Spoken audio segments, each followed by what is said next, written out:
think first, they did really a first fantastic job, because it's very difficult to go to penetrate inside such a big wreck, because it's really a big boat, and so even if the water is clear as it is in Mediterranean Sea, you will have always problem to go inside the vessel because you got debris floating everywhere you pass.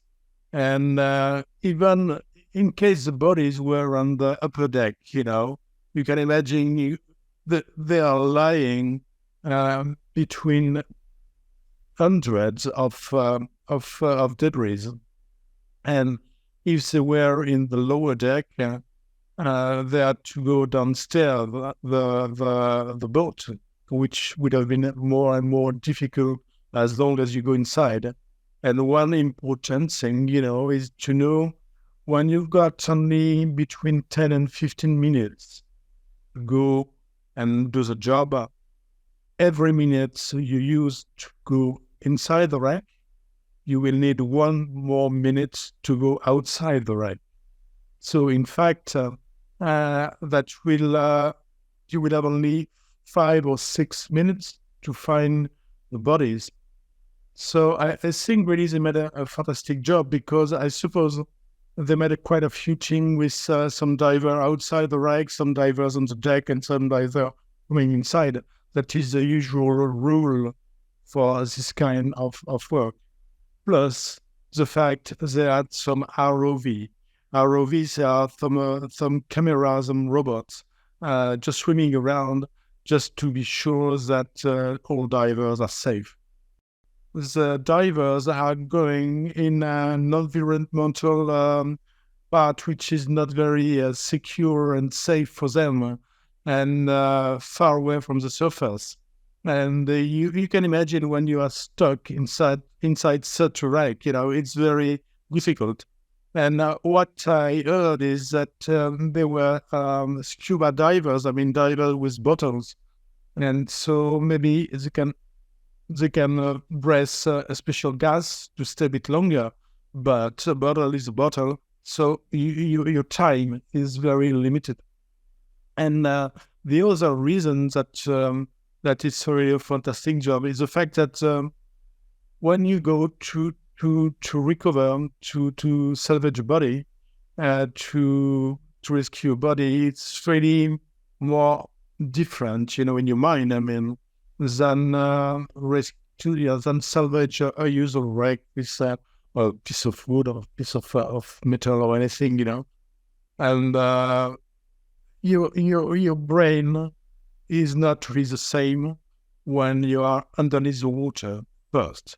Your brain is changing when you go inside the wreck, second thing. And when you are inside the wreck and you are just in front of floating body, you can imagine just like an horror movie can be, I did myself salvage a few bodies in some other cases, and flights or anything. And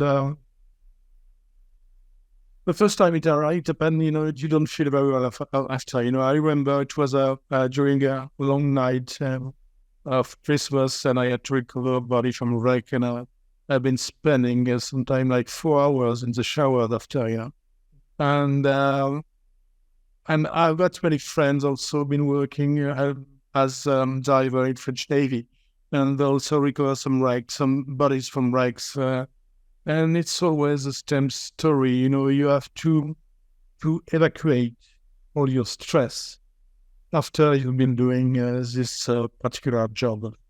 But we must not forget also that all those divers, they are really trained to do that, it's just like firemen or coast guards or, and that is mainly one part of the job. You're never sure. And even if you're sure, well, sometimes you cannot take off you cannot really salvage and take off the bodies. Some for technical reasons, or because the gates, the door are not large enough. So in those cases, you always have the last choice which is a strong choice. It's to salvage the wreck with the bodies inside, and just to take out the body and salvage the body after the wreck. And I had to do that a few times, with fishing vessel. We did salvage fishing vessel with the bodies inside. The information seems to be a bit secret, so we don't have a lot of information about that. So I won't really go on this game, because it can just do some kind of supposition of our expectation, and I don't really know, but I know that I will have done this job, for sure, with quite a few teams, as I did explain you before, one team inside, one team outside, and one team on the deck, and a few robots swimming around. And the robots, the ROV will help also to understand how the structure of the boat is, with the plans of the boat. And you work as the policeman as well, just made some investigation and queries before diving. So divers, they know exactly where they will go after they have information from survivors. Survivors will have tell them that everybody was there, or somebody were in cabins, or somebody were downstairs. So when you mix information from survivors with plans and with everything what you saw, you have a better idea of where to go and where to look. And that is certainly the reason they found the bodies. It's not, they didn't find the body just like that, This for sure, the body is had information before.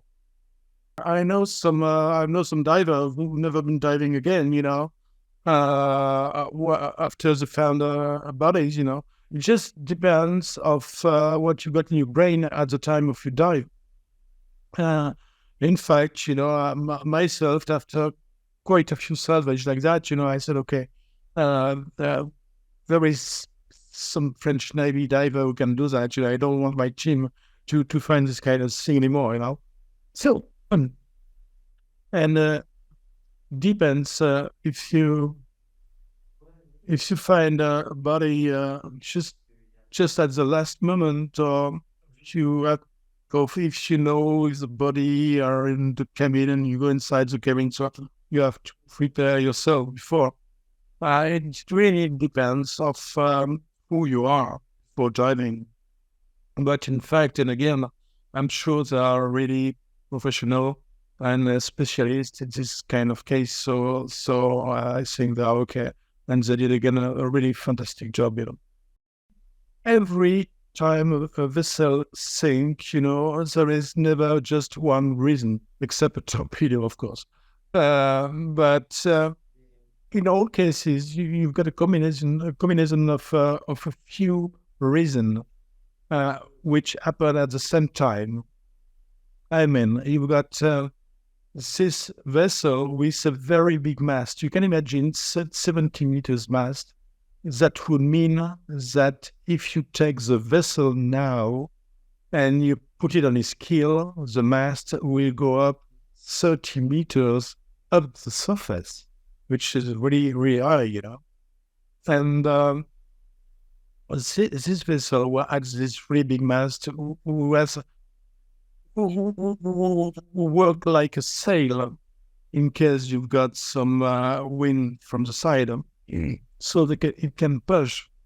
But another supposition could be that the keel was also inside or outside, because you can remove the keel. But in this case, I've got no reason to remove the keel, because they do that only when they go in harbors, and only asking the captain, and the captain will be able to answer this special question. And you've got also the windows and the portal. You can easily imagine a boat like that going on its side just a bit with some big portal open. and the water will go inside very quickly. And, and if you've got a combination of all this reason, the keels, the mast, the portholes, the windows, and this very big tornado, you find the reason of the sinking of the wreck. And also maybe the fact he was in mooring, that everything is changing the reason at every time. So you must, in all inquiries I make, because our job is to find also the reason, for French justice, sometimes to find the reason people die in a wreck. You have to take absolutely all the information and to make a mix. And at the end, you can make a proper scenario of what happened.